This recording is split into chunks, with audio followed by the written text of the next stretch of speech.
Catherine Sugg was professor of English and Latino and Puerto Rican Studies at Central Connecticut State University. She teaches and writes on world literatures, Latino and comparative American studies, and film and media. She has also written several journal articles and published a book entitled Gender and Allegory in Trans-American Fiction and Performance. Thank you. Thank you so much for having me, Gil Gelati and Central Authors, and thank you all for joining us today. We have a double feature, so it should be really good. I'm just going to sort of go through some of the material in the preface, and then you can ask me questions later about which films and what I say about them and TV shows in the Q&A if you're interested. We do seem to hear a lot about the apocalypse these days, and I did much of the final writing on heroism and apocalypse in 2020 and 2021 as some terrifyingly real crises unfurled in the U.S. and across the world. And many of us watched in consternation or worse as news and social media videos flooded our screens. And sometimes those images and alarming stories seem to feel and look like many of the apocalyptic stories from film and TV that I explore in the book. And I had a lot of friends say, wow, I feel like your book is happening around me. And I was like, yeah, that's not good. So I've long considered most of these pop culture artifacts to be kind of exaggerated fantasies, though often very informative and entertaining ones. So overall, Apocalypse and Heroism is an effort to smuggle some insights from critical and political theory into a more widely accessible understanding of the aesthetic and generic and genre terms conventions of popular culture and its narratives, along with an exploration of what the mode of allegory and specifically makes possible and how to read it. While much of my focus is on the roles of race and gender in cultural imaginaries and narratives, I also try to show why discussions of neoliberalism, liberal individualism, and political and social histories are useful in thinking about aesthetics and genres in popular culture and narrative, i.e. my own areas of specialization and training. As such, much of my argument regarding the less obvious messages and implications embedded in some of our favorite television series and hit movies is also an engagement with how people experience both media and their own lives, which I and others argue is largely through narrative. My guiding idea was to explore and sometimes critique what appear to be wide attachments to notions that many people, including often myself, still tend to hold, if only unconsciously, about leadership, i.e. the hero, and foundational ideas about individualism and society. Popular genres include many types of stories and images. In recent decades, the apocalypse and other world-shattering crises keep coming into our screens and pulling on our attention. So the book explores what might be learned from the narratives of destruction and visions of rebuilding or saving the world that seem to dominate television, film, and even the news. To consider how contemporary culture seems to love a crisis, I focus on the question of the hero, the figure of that unique individual who will save others in the family, community, nation, or world by virtue of their special capacities. A figure that traditionally and often still is conventionally presented as a white man. The intransigence of racialized and gendered ideas about who can lead and what society and politics are even for took on surreal real-life consequences in recent years. Even before the global COVID SARS pandemic of 2020 and 2021, ongoing, cultural and political commentators worried about the rise of populist authoritarian leaders across the world, and especially in the United States. For example, much of Donald Trump's rhetoric relied on figures of embattled white masculine authority and contempt toward the various cultural and political shifts since the 1960s that have challenged the presumptive superiority of white supremacy and patriarchal traditions.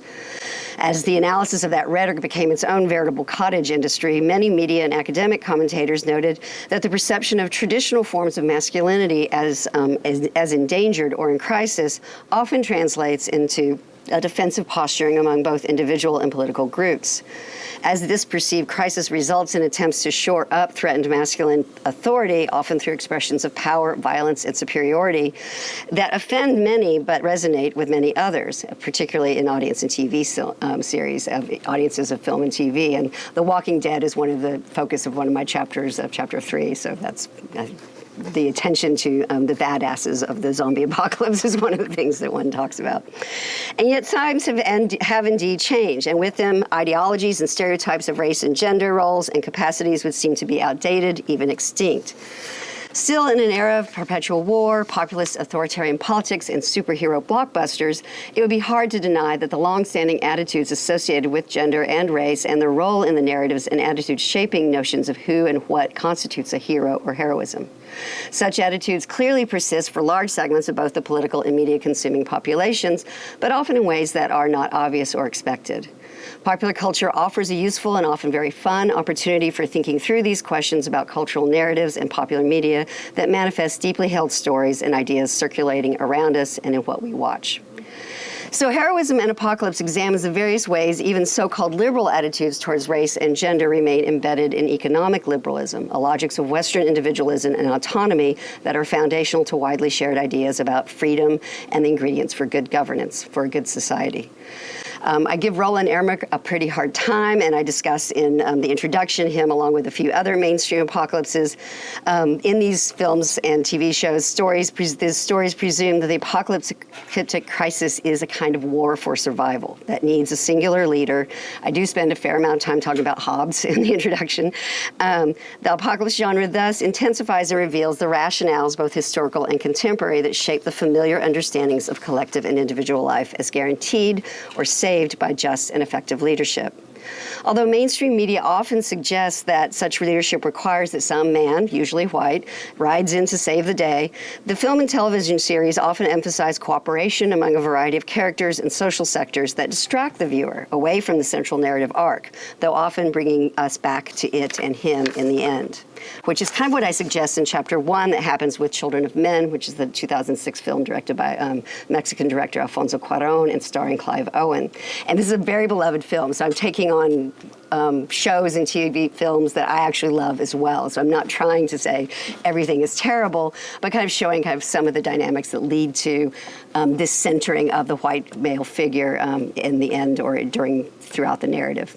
So some of the recent TVs and shows and films, however, work to critically expose the violence, exploitation, and even stupidity that can result from too much leadership or sovereign power, particularly when embodied by a white man and his followers who share a blind attachment to notions of survival as a war between good and evil.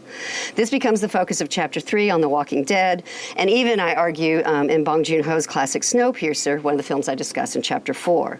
So I argue that the 21st century explosion of apocalyptic genre fiction largely reveals not only persistent ideas about leadership and collectivities, but also the function of race and gender ideologies in those ideas. In many, if not most, of its recent film and television incarnations, the apocalypse narrative operates as an allegory that veers between a recuperation of traditional forms of both leadership and racialized masculinity, but also a critical diagnostic, one that exposes what's gone wrong and sometimes offers new options for a better social order or a better story. And this kind of happens a lot in the conclusion chapter, which is very short, about The Girl with All the Gifts and the discussion of Sleep Dealer, a film by Alex Rivera. While popular culture oscillates on questions of leadership as race and gendered, political culture, at least in the United States, has been slower to consider alternative visions of societal futurity and good governance. Critic John Patrick Leary wrote about 2 years ago that the U.S. that, quote, we live in an anxious society, almost pathologically obsessed with leadership, which he traces to a 19th century hyper-valorizing of, quote, men of industry. This cultural tenet persists in today's middle management, self-help books, and education curriculums. And Leary notes, along with several of my film and television examples, that the traditional criteria of dominant and aggressive masculinity for that top spot has now been softened, sometimes feminized, in recent decades towards a more empathetic version of benevolent world-saving authority. But even these new incarnations of the vanquishing hero play into the myth of what Leary calls, quote, great leaders of men forged in crisis that persists. In the familiar pop culture incarnations, crises of apocalypse and other large-scale catastrophes cathartically rehearse this desire to be saved. And while the figures who are doing the saving may look like new versions of heroes and heroisms, the belief that the crisis requires an individual great leader indicates how much might remain unchanged. So in terms of allegory, since at least the Christian Bible's book of Revelations, allegory has been understood as a heightened narrative mode that is strongly pedagogical. The apocalypse allegory teaches and reveals a society's faults or sins, which precipitate the apocalyptic event, and then promise that with that society's apocalyptic wiping away, there will be a newly redeemed world, something closer in the Bible to a godly kingdom, and sometimes we have other secular apocalypses now. But some apocalypses demonstrate, as in 2012, which is a Roland Emmerich film from the early 21st century, that the path to redemption can be made, can also be through the restoration of an already familiar social order.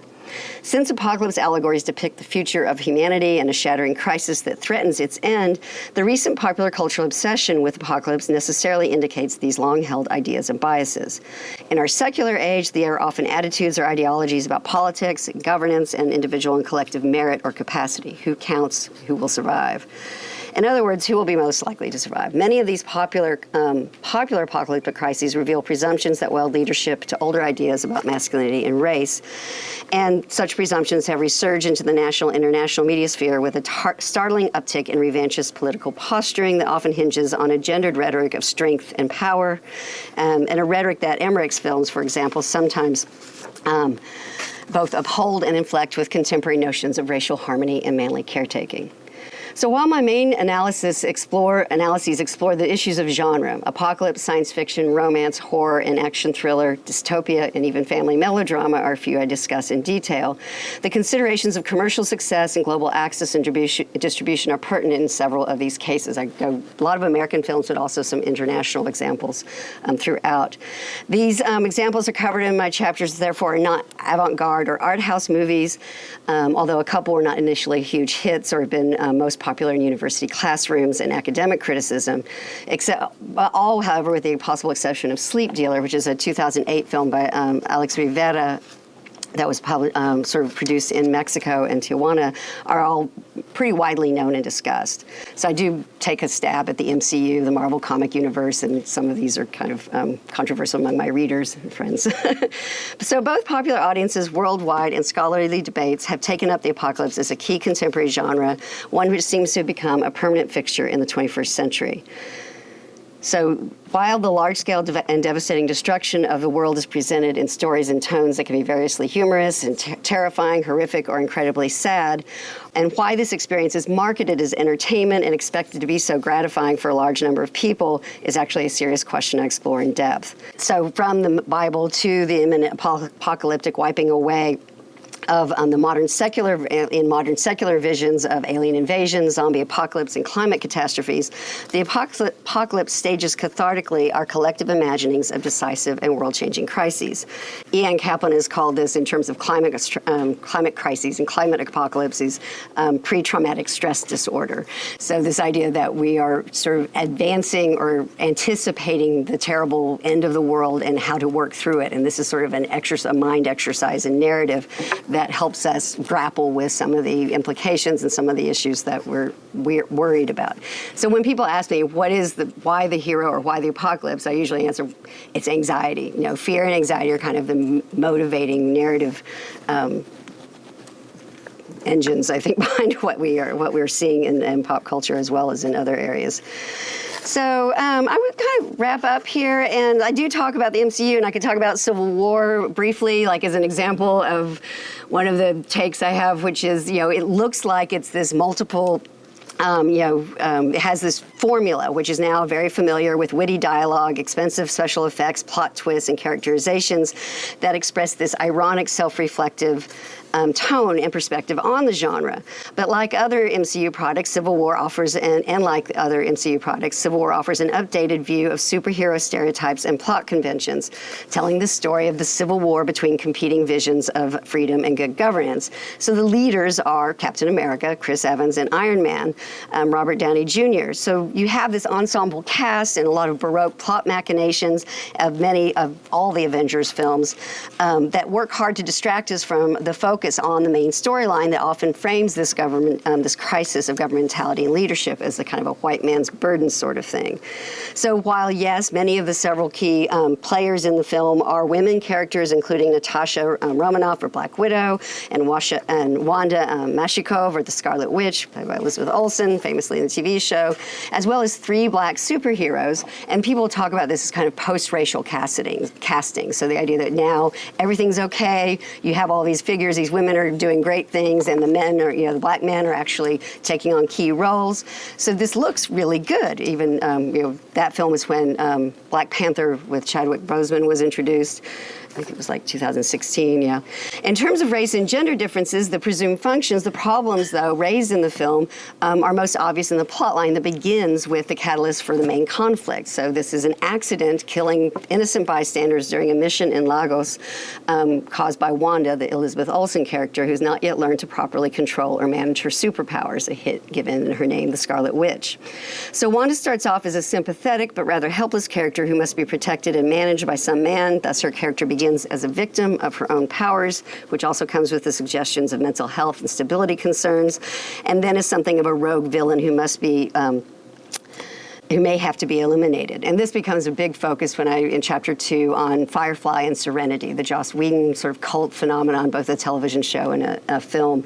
And yeah, it's interesting because it sort of explores how Whedon has gotten in some of the trouble he's gotten in. I don't know how many of you follow these things, but it's a good story. So the notion that a beautiful, vaguely outlaw, and waif-like young white woman is fundamentally unstable plays into long-standing current in gender ideologies and projects all sorts of irrationality onto the feminine, and as I mentioned, is an important part of Chapter 2. So similarly, the main hard decisions for the more sober female figure of Natasha Black Widow concern which leading white male characters she will support and counsel.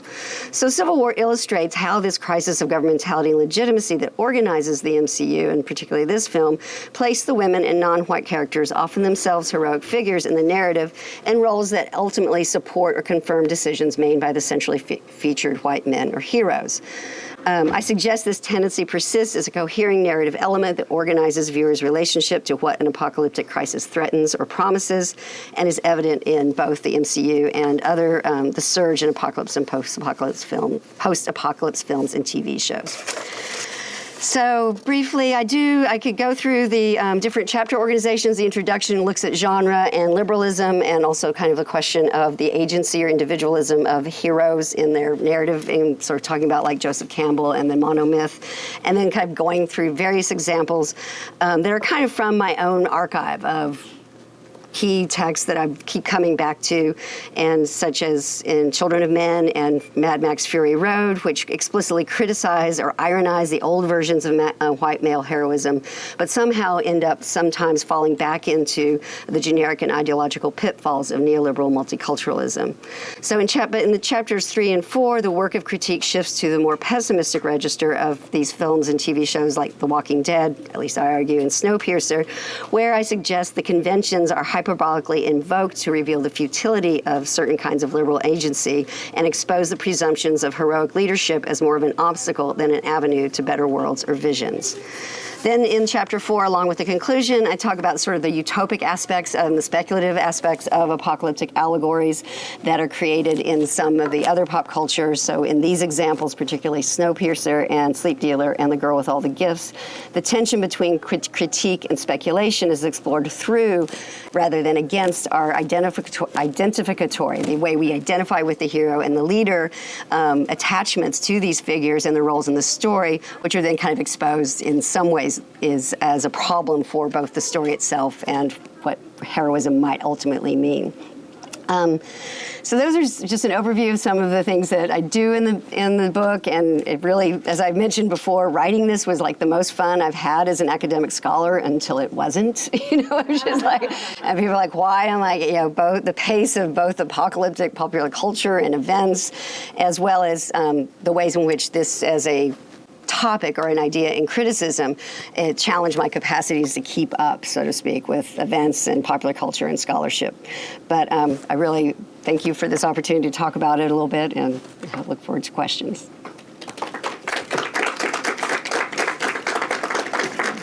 Questions for Catherine? Talk fast. Amanda.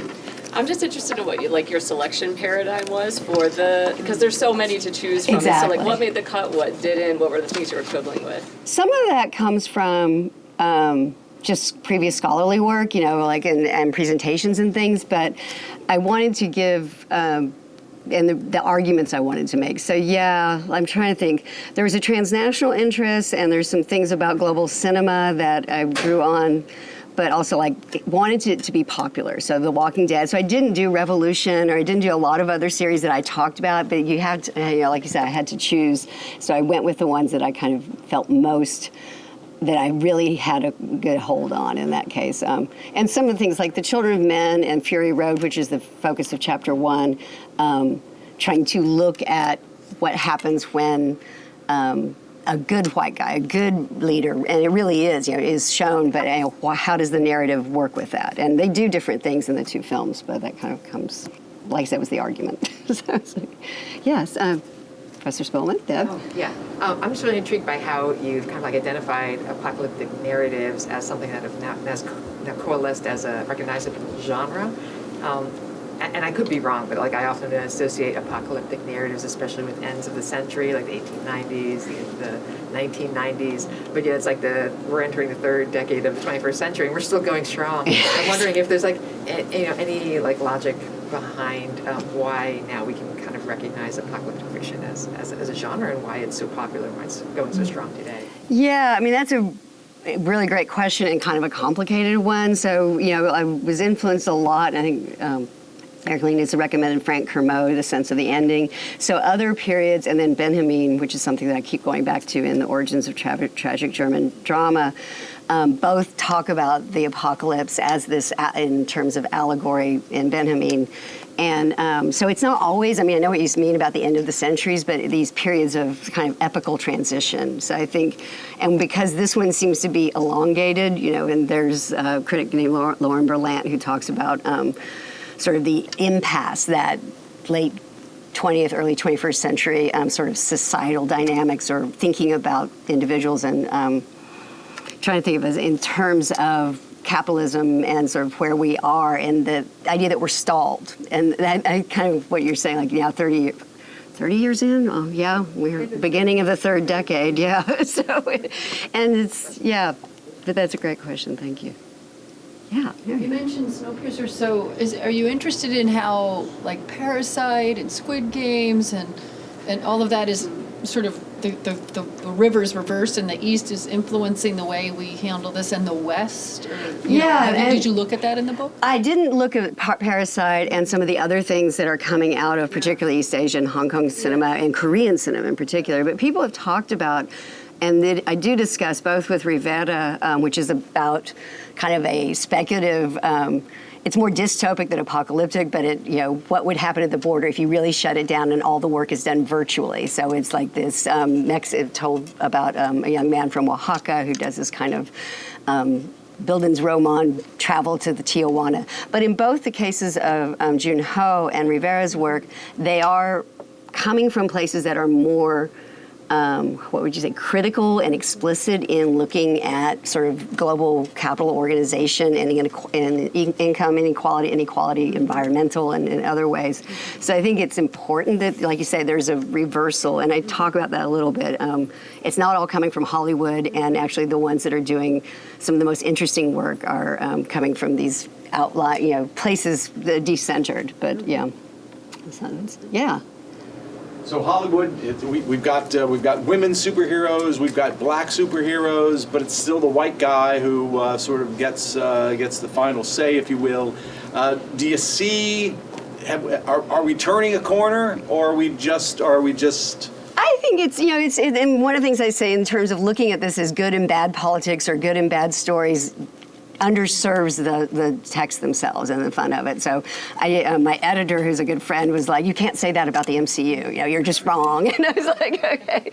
And especially with Snowpiercer and some of the other films, like I said, they actually aren't bringing the white guy back, but you keep getting these examples. The Star Wars franchise, for example, we get this great new heroine and the sidekick, and they eventually just got rid of them. Like, they couldn't maintain it. So I think it's varied, and I don't think it's done, but I do think the pieces I look at, and particularly like The Girl with All the Gifts is another zombie apocalypse, and they did a casting decision to have Sania Nanua, who's a young black British actress, really great, play basically the hero is the black zombie girl. And so she does this really interesting, that's really reductive, but she does this, so it revisits the whole notion and then shows us that the story of the white guy who's the sergeant that we think we're watching, nope, they're eliminated, and she the zombies get together and they're going to be a hybrid, and it's very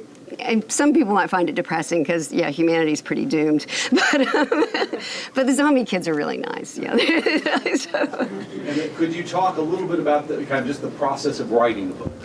Yeah, this was, it went through a lot of revision and over the years, and I have another project sort of related to it, and they were melded, which was looking at literary incarnations of sort of how narration does consciousness and subjectivity in this kind of mode, and taking apocalyptic, kind of looking at Cormac McCarthy and Roberto Bolaño and some others.